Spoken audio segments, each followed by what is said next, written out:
नमस्कार। एस्ट्रोवर्स में आप सभी का स्वागत है। तो आज हम बात करेंगे कि कुंडली में सबसे इम्पोर्टेंट कौन सा हाउस माना जाता है।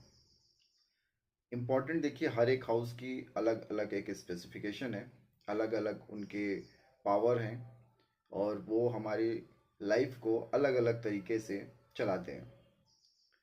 अब उसमें कुछ राशियां आ जाती हैं और प्लैनेट्स आ जाते हैं, जिसके हिसाब से वो हाउस अपने कारक तत्वों में बदलाव करती है। जैसे कि जैसे कि अग्नि का भाव, जैसे पहला, पांचवा और नौवा, ये जो है ना अग्नि भाव है। यानी कि इसमें आने वाली राशियां अग्नि है, अग्नि तत्व की राशियां आती हैं। अब इसमें अगर जल तत्व की राशि आ जाए तो अग्नि के घर में जल तत्व की राशि आ जाती है, तो कहीं ना कहीं उस हाउस में थोड़े से कॉन्फ्लिक्ट्स नजर आते हैं। लेकिन इन सब में से सबसे स्ट्रॉन्गेस्ट अगर कोई हाउस है तो वो कौन सा है? वो हाउस है आपका पहला घर, यानी कि लगन। अगर आपका लगन वीक है तो आपकी कुंडली में चाहे जितनी भी बहुत ही अच्छे योग क्यों ना हो, लक्ष्मी योग क्यों ना हो, गज केसरी योग क्यों ना हो, बाकी घरों में अगर आपका लगन खराब है तो उसका आप यूज नहीं कर पाएंगे।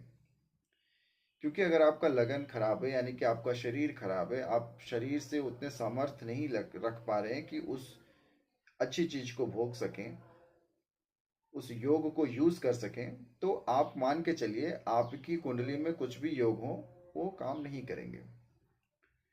अब आपके पहले घर में सूर्य नीच के हैं तो आप देखो आपके अंदर ईगो बहुत ज्यादा है।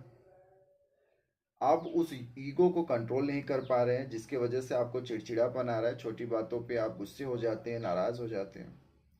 चंद्रमा नीच का आ जाता है तो कहीं ना कहीं मानसिक रूप से आप बहुत ज़्यादा परेशान हैं, एंग्जाइटी लेवल झेल रहे हैं।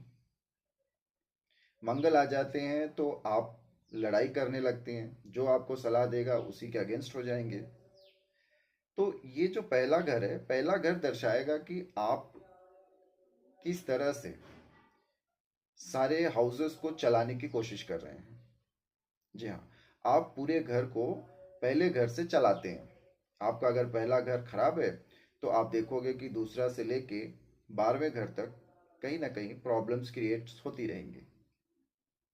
तो पहले घर को आप सुधारने की कोशिश करिए। कैसे करेंगे, ये नेक्स्ट वीडियो